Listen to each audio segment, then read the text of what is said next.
So, you're thinking about creating some swag for your show, also known as podcast merch. Lots of creators do this, whether you're a podcaster, YouTuber, gamer, or some other form of content creation. But is creating merch a smart move for your show? What should you consider? And is it honestly worth the effort it takes to do it right? Today, we're talking about creating merch for your podcast. Take it away, Mr. Radio Man.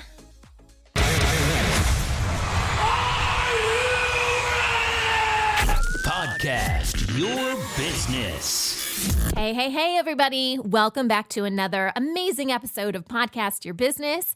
I'm Sunny Galt, and I am a podcast coach and mentor. And I've been doing this whole podcasting thing for about 17 years now. I was one of the early adopters. I've learned a lot during that time. And now I run a company. I am the founder and CEO of Independent Podcast Network. We're not your typical podcast network, though. We release a ton of free content to help brand new podcasters and people that just have general questions about podcasting. We want to help you get as far as you can in podcasting. And so we've got a lot of free content on our website at independentpodcast.network. If you are a little bit more advanced and you want to monetize your shows, well, that's where we work with podcasters directly. So if you're interested in that, hit us up on our website and we would love to chat with you. But today I am here to help you create amazing podcasts. And a lot of our topics specifically focus on podcasts for your business, but anyone that's creating podcasts in general can still benefit from the content. And how do we do this? How do we help you create amazing podcasts for your business? We do this by mastering The 5 P's of podcasting. That's right. So the 5 P's of podcasting. This is something that I created when I launched my first podcasting course, which you can find on our website. It's completely free. But when I was thinking about, okay, what do podcasters need to know in order to be successful? I was able to break it down into 5 categories, which became the 5 P's, which are prep, plan, produce, promote, and profit. So anything you really need to know about podcasting falls within those 5 P's. And on these episodes for Podcast Your Business, we explore one of those 5 P's, something that you need to know in the 5 P's. So Mr. Radio Man, in your amazing radio voice, tell us, which of the 5 P's are we talking about today? Promote. Yeah, I think this falls into the promote category. I realize it can fall into multiple categories. For example, profit. If you are trying to make money at merchandise, well, you might have a little bit of an uphill battle in the beginning. Okay, it's kind of hard to do. I know we kind of have these grandiose feelings and ideas of this being a huge moneymaker for podcasts. But if you look at the stats, it's not really. Now, that's not to say that it can't be an important component of your whole podcasting journey, but I wouldn't necessarily put this in the profit category. I would put this in the promote category. Can you use it as a way to make money? Yes, you can. That's easier said than done. But for most podcasters, the benefit of having merchandise is to help spread the word about your show and to further grow your audience. So here's what we're going to talk about today. We're going to talk about why people buy podcast merchandise, because you have to get into the mindset of your audience in order to know what they need, right? And what they might purchase. We're also going to talk about when is a good time to offer podcast merchandise if you decide to go down that path. We're going to talk about ways to create it and some things to keep in mind, because you may want to do this on your own, you may need some help, and you have some options. It really depends on how involved you want to be in this whole process. And then I have some general tips and lessons that I've learned the hard way in creating merchandise for your podcast that I'm going to share with you towards the end. We'll get started right after this quick break. So I want you to think about the podcasts you listen to. Is anyone selling merchandise on those shows? In fact, we could expand this. It doesn't just have to be podcasts. Maybe they are YouTube channels that you subscribe to. Maybe they offer merchandise. If you've ever purchased something, what led you to making that purchase? Because those are some of the things that, should you decide to move forward with creating merchandise for your podcast, you may want to include, because it obviously worked for you. So what was it? And keep that in mind as we're talking about this topic today, because you were an audience member, right? You made a decision, and it's very likely that your audience may feel the same way. So it's a really good lesson in figuring out what your audience may want. So let's talk about why people buy podcast merchandise, because we kind of have to get into the headspace, right? We have to think about people that would be purchasing this and why do they make those kind of decisions. Well, I can tell you this. They don't usually buy podcast merchandise because they need clothing, or they don't have a pen, or, there's no coffee mugs in their house, or no tumblers, or, whatever, notebooks, or whatever it is that you are selling. It's not that they have to have it. If they had to have it, they would go to a store right now or on Amazon or something like that and just purchase something. Okay, so let's get that out of our mind. There is nothing that you could offer that they absolutely have to have no matter what. They may feel like that, and that's a a really good thing if you can kind of conjure up those emotions. But usually they don't need it. They want it, right? So these are kind of impulse buys. It's like when you're going through, you're purchasing some stuff at the grocery store. It's those last minute items. You're like, I just gotta have it. I'm just gonna throw it in my cart. It's kind of the same thing. The real reason your audience will purchase merchandise is because they want to support you. Yes, you may have some really clever sayings or whatever, but again, they can probably find all of that somewhere else. If they are going to go through the process of purchasing your merchandise, it's because they want to support you, right? And you need to have a real community in order to really make that work.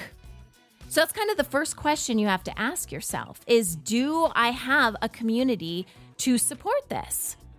And if the answer is no, then it doesn't mean, you have to give up merch for your podcast.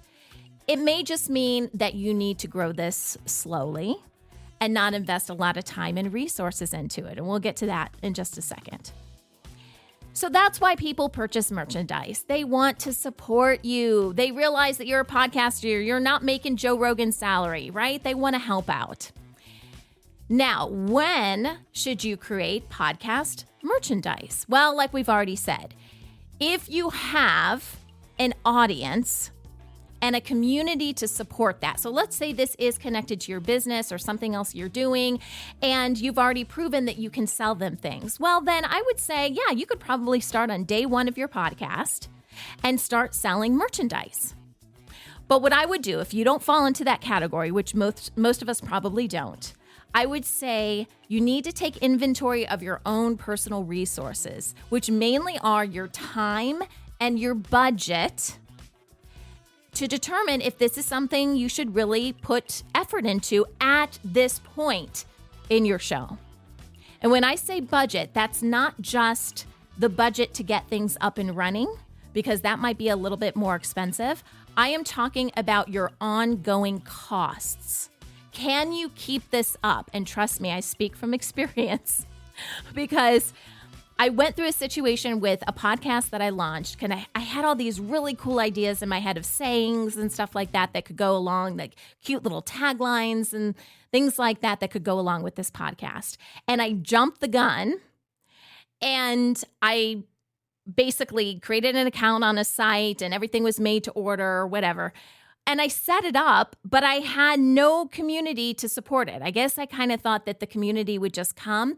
But what happened before I could get to that stage was those costs that I was just referring to started to pile up. And I really couldn't justify the cost. So I put the kibosh on the whole thing. I thought, whoa, I messed that one up. I'm going to quit while I'm ahead. And if the podcast gets to a stage where we have an audience, where we have a community that can really support this, I'll just reopen everything. So it was a valuable lesson, but take it from me. If you can't keep up with the ongoing costs of maintaining this for your online store, again, you may want to hold off. When it's time to create merchandise, you have some options on how to make this happen. And it really doesn't matter what merchandise we're talking about. I know a lot of people go for like mugs and t-shirts and things like that, but a lot of these sites where you can order merchandise from have unlimited items that you can select from, okay? Really, you have to determine how much effort you want to put into this. Are you and your team capable and interested in doing a lot of this work yourself? Or is this something that you really want to hand off to a third-party company? So here are your different options. You could make the products yourself and distribute them. Now, obviously, if you really want to have a huge catalog, that is not going to work. But let's say you decide you are just going to start off with hats. You could create the hats yourself and also distribute them. So when people order them, you could handle the fulfillment of those orders. You could handle shipping and all of that. Now, this option is going to require you to buy probably some equipment and other supplies. You also have to think about the shipping, the labels, all that kind of stuff. But you could start out by doing something like this on your own, okay? And you could maybe even make it to order. You're just doing it yourself, right? So maybe you don't have to get too far ahead in the orders. You don't have to do a bunch of hats at once. You just do a few or maybe one at a time when people order them. But you're doing everything yourself. So that's the first option. The second option is to buy custom merchandise in bulk, and then you handle the distribution of those said items, okay? So you would go to like an online store that does custom orders for different types of things. It could be shirts, it could be pens. A lot of times like people put their business logo on different things. I don't really recommend you do that with your podcast logo. We'll talk about that in a second. But I'm talking about those kind of sites. Like if you were going to an expo or something like that and you wanted some swag to pass out at your booth or something, that's kind of what I'm talking about. You would go to those types of websites. You would order some custom merch, and then it would come to you wherever you're located. And then you would sell it on some sort of storefront. And then you would handle the distribution of those items, the shipping and all of that. But there are some things to consider with that. Okay, you do have to have some storage depending on how much you're going to order. I certainly wouldn't order a lot in the beginning. But you may have minimum orders that you have to consider. And you have to have places to keep these boxes. You also have to have some upfront money. So you have to have a little bit of a budget and know, how are you going to distribute this money? I'm going to put X amount towards these pens and X amount towards these hats, things like that. You also have to think about the other side of it, which is what if people don't purchase this? Can I get stuck with all this merch? No, we had this situation. I worked for a company called Zencastr, which I've talked to you guys about in the past. They're still around. You can find them at zencastr.com. They allow podcasters to record using their platform remotely. So if you've got a guest that you need to interview for your podcast, you can do that through Zencastr, both audio and video. And in the very beginning, I was like employee number 4 or 5, okay? This is way back when. And in the beginning, I was handling a lot of the merch just for our employees. So I had boxes and boxes of like t-shirts, and we did stickers and we did magnets and things like that. And I don't have a very big house. I don't have room just to keep these boxes, right? But that's an example of merch that we bought in advance. And, we were going to distribute it over time. So someone had to get stuck with all the stuff, right? And then when it came to t-shirts, we got t-shirts that were just for certain groups of people, like within the company, like our engineers had specific t-shirts because it had like some coding stuff on it or whatever. I had different sizes, right? And so a new person would come to work for the company and I didn't have an extra small, but I had a small, you have all of these kind of, when you get into sizes and stuff, it can get kind of complicated. And then that particular company, I had colleagues all around the world. And it was crazy because I would make up these boxes, kind of like these welcome boxes for them. Like, hey, now you're part of the team. Let me make up this box for you. And I would take it to the local shipping company to ship. And oh my gosh, you guys, it took so long to get like across seas. Oh my gosh, took so long. Most of the time we ended up spending more than twice the amount of the contents in the box just for the shipping. And it would take forever. And I remember so many times things got caught up in customs and in the border and things like that. And I would have to like talk to the person and be like, did you get your box? And they're like, no, it's stuck at customs and they want me to pay $20 to pick it up. So when you are dealing with other countries and stuff like that, it can get really, really messy. But technically, whether it's for a single podcast or a company you're working for or whatever, you can buy custom merch in bulk and then distribute it yourself. Now, another idea of what you can do, back to the Zencastr example, we not only had merch for our employees, but we also went to podcasting conventions. And many times we would give out free merchandise at our booth. And I think the same thing or something similar could work if you just had a podcast. Now, if you have a booth, it's a lot easier because you just, put all your t-shirts, behind the table and then you just, pick them up as you go. If you don't have a booth, you're walking around carrying stuff, so it might be a little bit more difficult. But one thing you might want to consider if you really want to go down like a t-shirt route or something like that is buying some for free. So maybe something that doesn't have sizes might be the best way to start. But consider going to a convention or expo, whatever's related to the topic of your podcast, or perhaps it is a podcasting expo, and try to give stuff out for free. Because people will take stuff for free. It is totally different to get someone to pay for your merchandise. But if it is truly for promotion, then why not give stuff out for free? I see it all the time at expos where usually they're like stickers.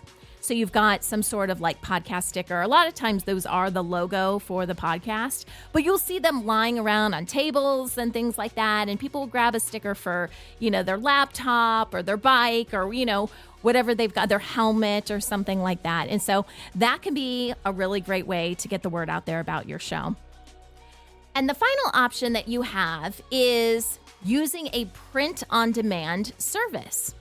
So this is not making it yourself. You are not making any of these things yourself. You are not paying for a bunch of custom merchandise in advance.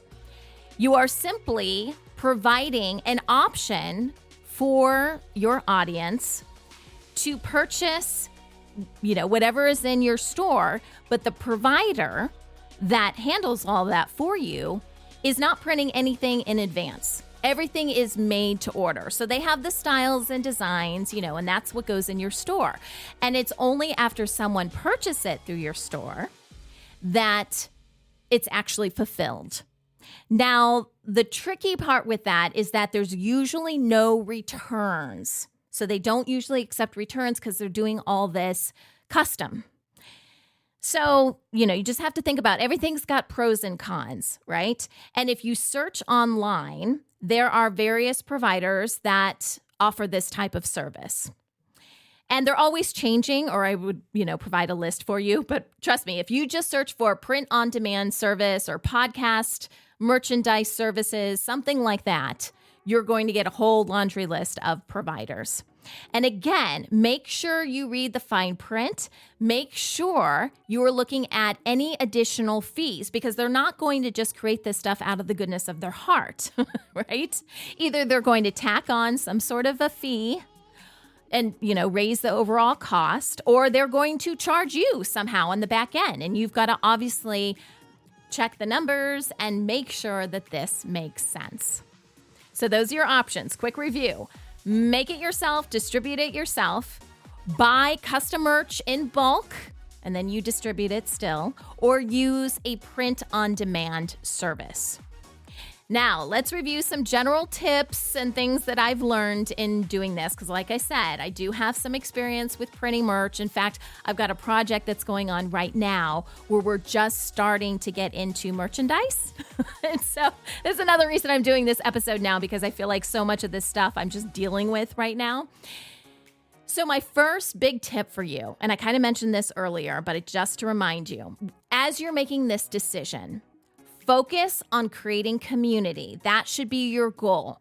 Don't focus on profit. Yes, the numbers have to make sense, but don't think you're going to get rich over this, because I'm sorry, you're not Taylor Swift. You're not, doing concerts around the world and people want to buy, the shirt that's got all the tour dates on the, on the back of the shirt. That's not you, right?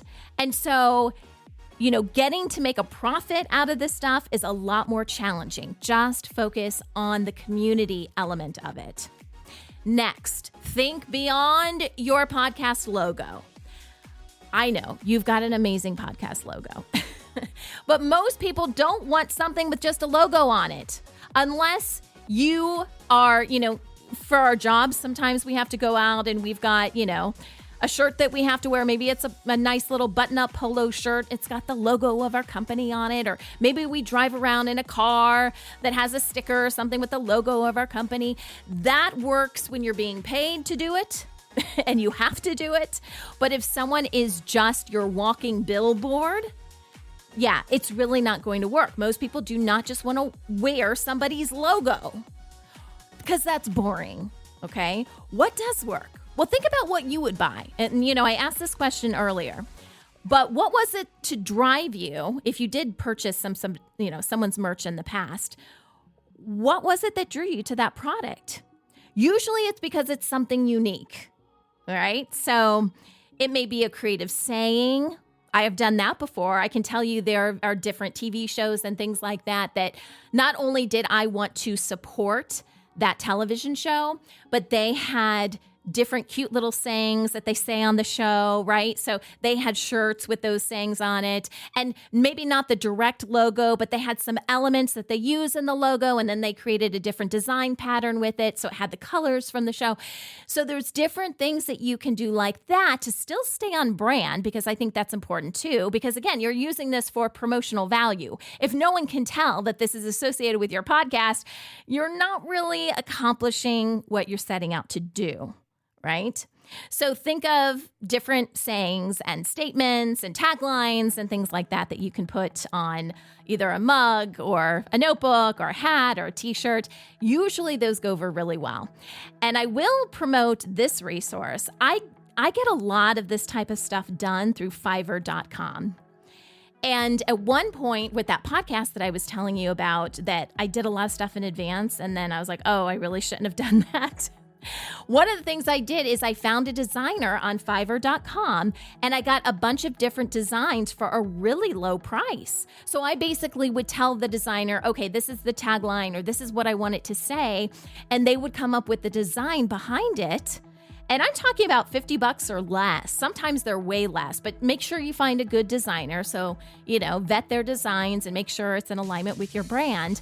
But what they'll do is they'll come up with some ideas, and then you'll go back and forth, and then they will send you, not the actual, product, but they will send you the file, which is usually what you need if you're going to do a print on demand service, or even if you're going to order custom merch in advance or print things out yourself, you still need to have the design, right? So if you want to get some really cool designs, again, check out Fiverr.com. You can do things really inexpensively over there. My other tip is to not skip out on quality. And I know that this is tempting because you're trying to get the prices down, but people are not going to wear uncomfortable t-shirts. I can't tell you how many times I've gone to a podcast event and people are giving out t-shirts and they feel horrible. This when they're stiff and they don't really feel good on your skin. Like, who wants to wear something like that? I don't care how cute the design is. I don't want to have anything to do with it, right? Also, the printing on it. So it might be best to do embroidery. Yes, it's going to cost more money, but it's going to last longer. And not only do you want it to look good when it arrives, okay? But you want it to look good after they wash it several times. So think about, and I'm assuming it's apparel that we're talking about now, right? So make sure that you're not skipping out on the quality. Back to those t-shirts that we made for Zencastr. We had some at our booth, again, that we were giving away to people, and we became known as the place to come to for soft t-shirts. I mean, these things, there were so many people that said, I want a t-shirt because I heard they're really great to sleep in. Now, granted, when you're sleeping, are you really promoting the podcast? How many people are you promoting stuff to? But, in defense of that, the next year, when I came back to that same event, there were people that did not work for our company that were wearing those t-shirts. That's when you know that you've done something right. Okay, so don't skip out on good quality. And then finally, you just need to make sure the whole process for purchasing your merchandise is really easy. So you need to pick a platform where you can have a storefront that makes it really easy. It's very user-friendly, right? You know where to click, you know how to purchase things. All of that's really important because you need to make it as simple as possible for someone to actually make that purchase. Again, picture them going through the checkout aisle and they see something on the side right before they get to the register. They're like, yes, I have to have that. But if it was really difficult to grab that piece of gum or that pack of gum, they're probably not going to do it. And the same holds true for your podcast merchandise. All right, we've got a great free handout for you guys right on the other side of this quick break. Regardless of the merchandise that you decide to have as part of your storefront, I do think that your podcast logo should be somewhere on there, right? Because it is promotion for your podcast. But before you do this, I want you to make sure that you really love your podcast logo or your artwork, right? We call it artwork in podcasting. And I've got a great free handout for you guys today that shows you amazing podcast artwork and then also some artwork that, let's just say, needs a little bit of work. Which, by the way, we have done an entire episode on what to consider when you put your artwork together. So that may be a really good episode to check out. If you want to download that free handout I was just telling you about, the link is in the description below. And don't forget, we've got a ton of free resources on our website at independentpodcast.network. That includes new blog posts that are coming out every week, more great podcast episodes like this one, videos, free handouts, and entire courses on how to podcast and how to incorporate advertisers into your podcast. All right, check it out. Until next week, remember, you should start a podcast.